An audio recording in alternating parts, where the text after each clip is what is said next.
I never imagined that my passion for art would lead to owning one of the largest private collections in New York, but watching my family's faces transform from mockery to shock made every struggle worth it. Before I tell you how my carefully hidden success was revealed in the most dramatic way, let me know in the comments if you've ever had your dreams dismissed by family. Hit that like button if you've ever been called a waste of potential. This story is for you. My name is Sophia Bennett, and at 29, I lived what appeared to be two completely different lives. To my family, I was the disappointing daughter who wasted her business degree on a struggling art career. In reality, I was the founder of Bennett Global Arts, a multi-million-dollar art investment firm that quietly dominated the international market. Growing up in Boston's affluent Beacon Hill, I was always the misfit in our family of practical achievers.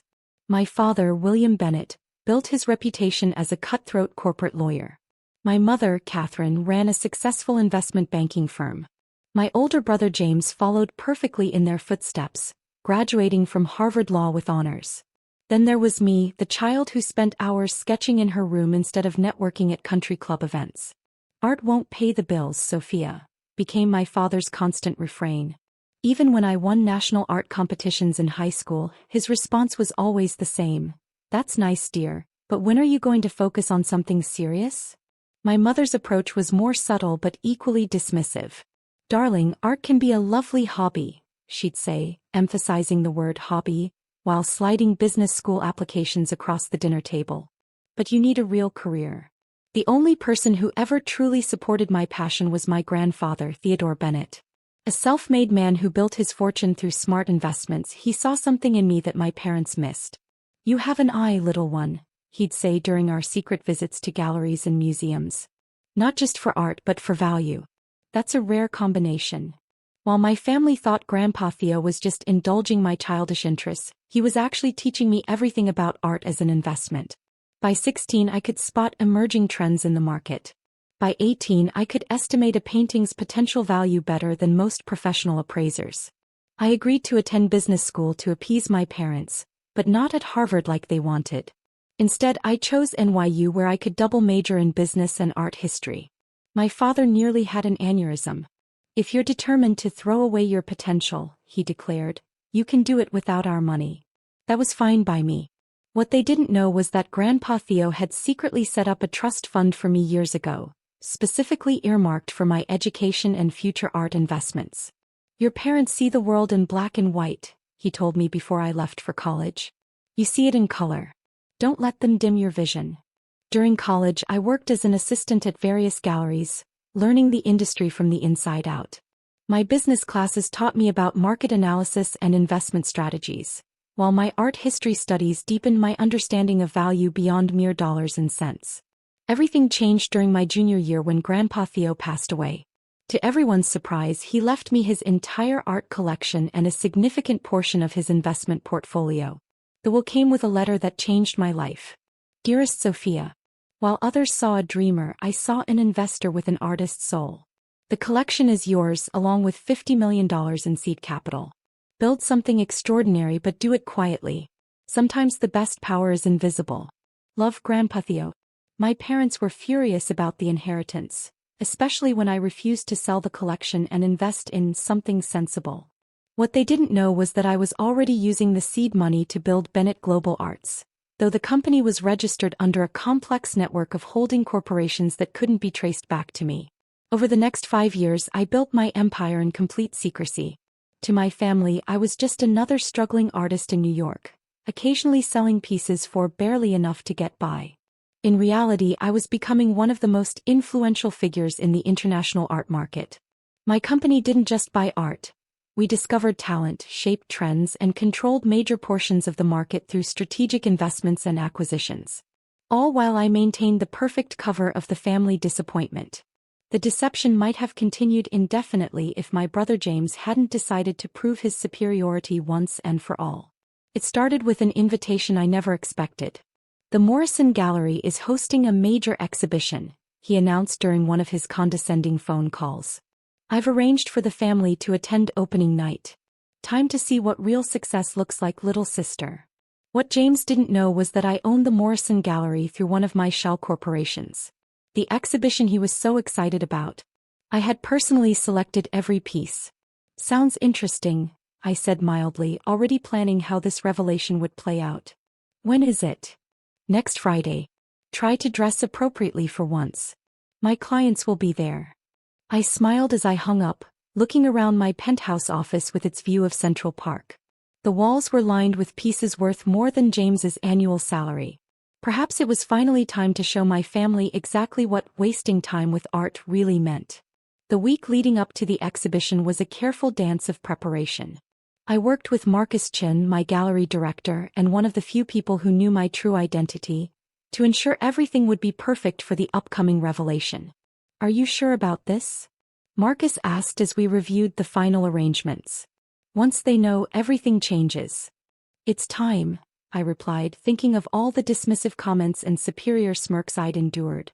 Let's show them what real success looks like.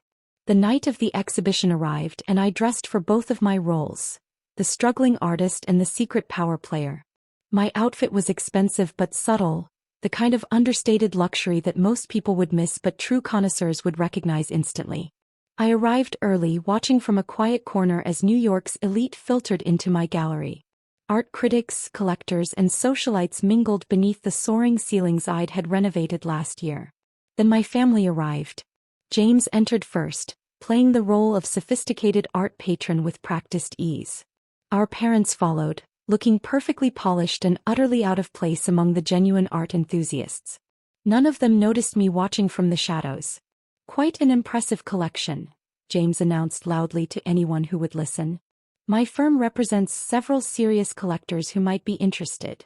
If he only knew that I'd already privately sold most of the pieces to my regular clients, leaving just enough for tonight's public auction to maintain appearances. I moved closer, letting them catch sight of me. Mom's face immediately fell into its usual mask of disappointed concern. Sophia, darling, she said, air-kissing my cheek. We didn't expect to see you here. Are you working the event? Before I could respond, James jumped in with his trademark condescension. Still wasting time with art, sis? You know, it's not too late to join a real business. My firm's always looking for, well, support staff. I smiled, knowing what was about to happen. Actually, I'm quite happy with my career choices. What career? Dad scoffed. Selling the occasional painting barely counts as employment. Just then Marcus stepped up to the podium right on schedule. The first act of the evening was about to begin, and my family had no idea they were about to become part of the show. The gallery lights dimmed slightly as Marcus tapped the microphone, drawing everyone's attention. My family shifted away from me, clearly hoping to distance themselves from their embarrassing relative during the formal proceedings. Good evening, distinguished guests, Marcus began, his voice carrying across the hushed gallery. Welcome to the Morrison Gallery's most ambitious exhibition to date, Hidden Perspectives, the Future of Contemporary Art. I watched my brother straighten his tie, probably planning how to network during the reception. If he only knew who really owned the room he was trying to conquer.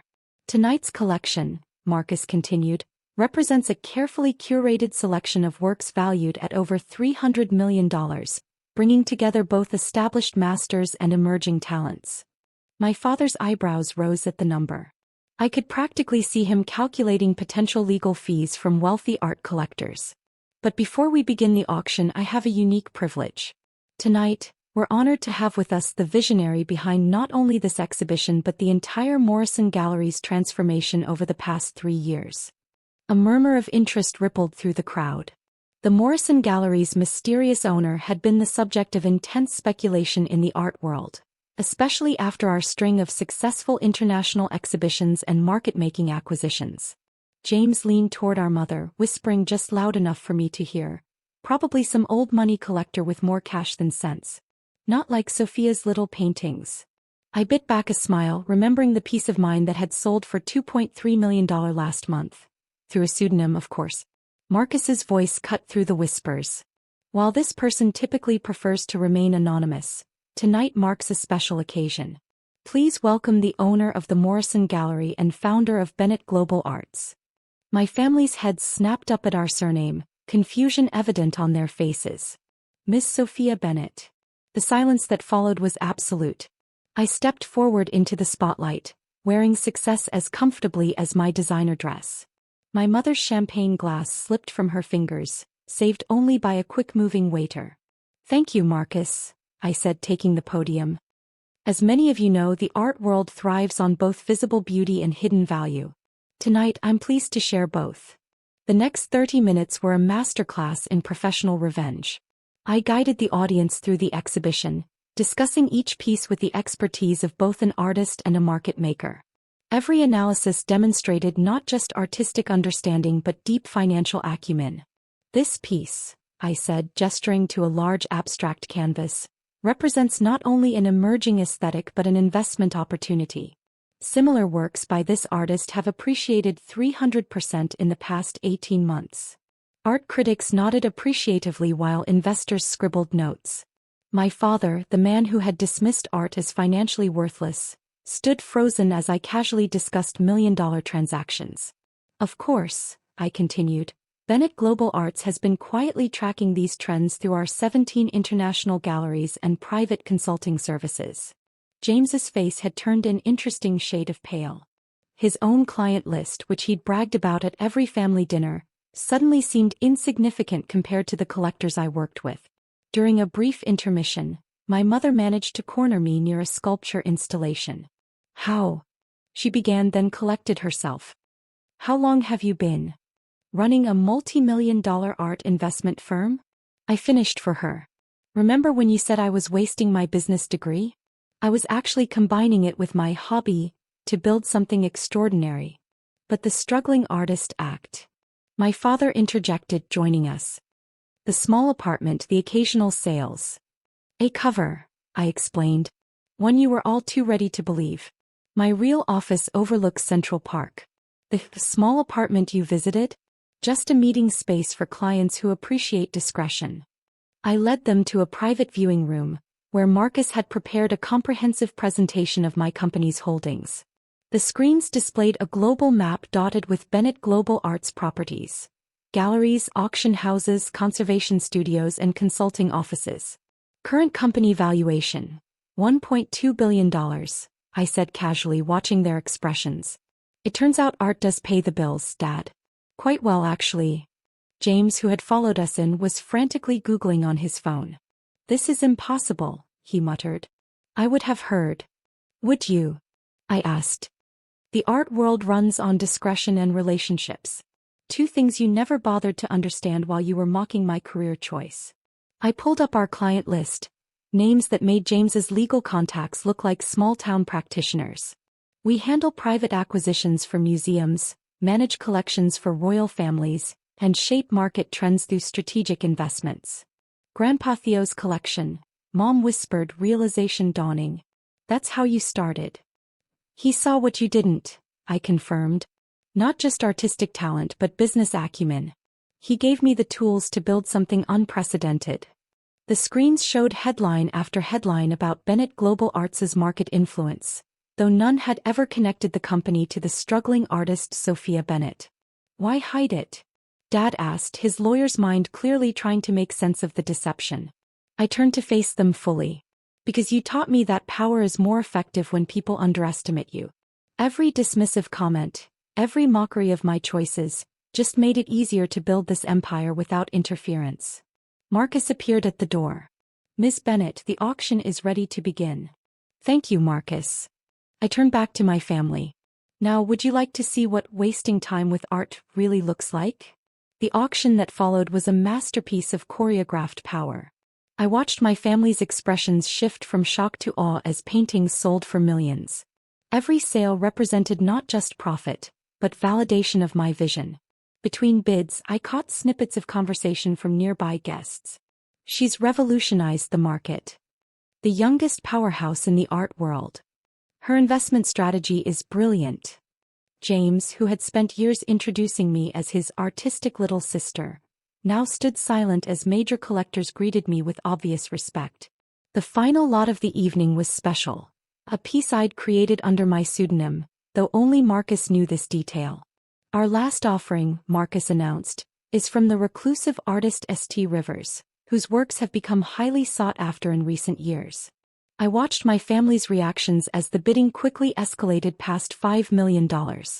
They had no idea they were watching my own artwork sell for more than James's annual partner draw at his law firm.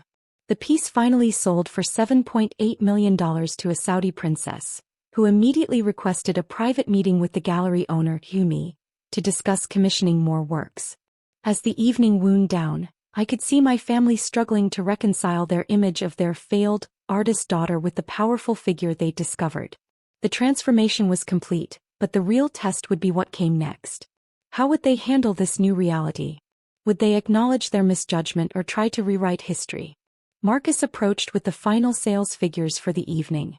It was time for the last act of this carefully orchestrated revelation. The morning after the exhibition, I sat in my real office, a stunning duplex penthouse atop one of Manhattan's most exclusive buildings. Floor-to-ceiling windows offered panoramic views of Central Park, while the walls showcased my private collection, including pieces worth more than my family's combined net worth. A soft knock announced Marcus's arrival with my morning briefing. "The final numbers from last night," he said, sliding a report across my desk. "Total sales, $127 million. Your personal piece set a new record for contemporary abstract works." I smiled, thinking of my family's faces when they'd watched the bidding war without realizing it was my art being sold. "Any press coverage?" Every major art publication is running stories about the mysterious owner of Bennett Global Arts finally revealing herself. The Wall Street Journal wants an exclusive interview. Before I could respond, my private elevator chimed. The security feed showed my parents and James in the lobby. "They're persistent, I'll give them that," I mused. "Send them up." Moments later, my family stepped into my office, their expressions a mix of awe and discomfort as they took in the space that so clearly displayed my success. "Nice view," James managed, his attempt at casual falling flat. "Better than the struggling artist studio you used to mock?" I asked pleasantly, watching him flinch at the reminder. Mom moved to examine the nearest painting. This is a Rothko." "Yes," I confirmed. "Purchased last year for $58 million. One of my better investments. It's appreciated 20% already." Dad, ever the lawyer, cut straight to the point. "Why are we here, Sophia?" "You came to my office," I reminded him. "But since you're here, let's talk about last night." I pressed a button and screens descended from the ceiling, displaying a comprehensive overview of my empire. Galleries worldwide, investment portfolios, artist development programs, and market analysis that had shaped the international art scene for years. Bennett Global Arts isn't just a company, I explained. It's a revolution in how art is valued, traded, and invested in. While you were pitying my wasted potential, I was building something unprecedented. "But why the deception?" Mom asked, her voice small. "Why let us believe you were struggling?" I walked to the window, considering my answer. "Do you remember what you said when I won my first major art competition in high school?" They looked blank. "You said, 'That's nice, dear, but don't let it distract you from real opportunities.'" Every achievement in art was dismissed as a distraction. Every success was minimized because it didn't fit your definition of value. "We were trying to protect you," Dad protested. "No," I corrected firmly. "You were trying to control me. To force me into a mold that worked for James but would have killed everything unique about me." I moved to a particular painting, one of my own works, though they didn't know it. Grandpa Theo was the only one who saw that my love of art wasn't just about creating beauty. He recognized that I understood both the artistic and financial aspects of this world. He gave me the freedom to combine them in my own way. James, who had been unusually quiet, finally spoke. "The clients I've been trying to land, they've been working with you all along, haven't they?" "Most of them," I confirmed. "That merger you were so proud of last month? The art collection valuation that made it possible came through one of my subsidiaries." The irony wasn't lost on any of us. Marcus returned with coffee and a stack of morning papers, all featuring stories about the exhibition and the revealed power player in the art world. "The art forum piece is particularly interesting," he noted, handing me the magazine. "They're calling you the most influential force in contemporary art market dynamics." Mom reached for the magazine with trembling hands. "Our daughter, the one we thought needed saving, is actually..." Actually successful beyond your wildest expectations? I finished for her. Yes. Just not in the way you prescribed. I led them on a tour of my real life. The private gallery where I created my works under the St. Rivers pseudonym, the state-of-the-art conservation studio where we restored priceless masterpieces, the digital command center where we tracked global art market trends. This piece, I said, stopping at a particular painting, sold for $7.8 million last night. Would you like to know who the artist is? They nodded, still overwhelmed by everything they were seeing. I painted it. St. Rivers, Sophia Theodore Rivers Bennett. Every time you mocked my little paintings, you were actually mocking works that sold for millions. The silence that followed was deafening. I don't expect instant understanding or approval, I continued. Those stopped mattering to me years ago. What I do expect is respect for my choices, my success, and my vision. Dad cleared his throat. The legal structuring of your company, it's brilliant. Yes, I agreed. Almost as if I learned something in business school while wasting time with art. The next few hours were filled with questions, explanations, and gradually dawning recognition of just how completely they had misjudged me. Mom cried when she realized how many important moments she had missed. James struggled to reconcile his years of condescension with my obvious success. As they prepared to leave, I had one final revelation. The Morrison Gallery exhibition space? It's being renamed next month. I handed them an invitation.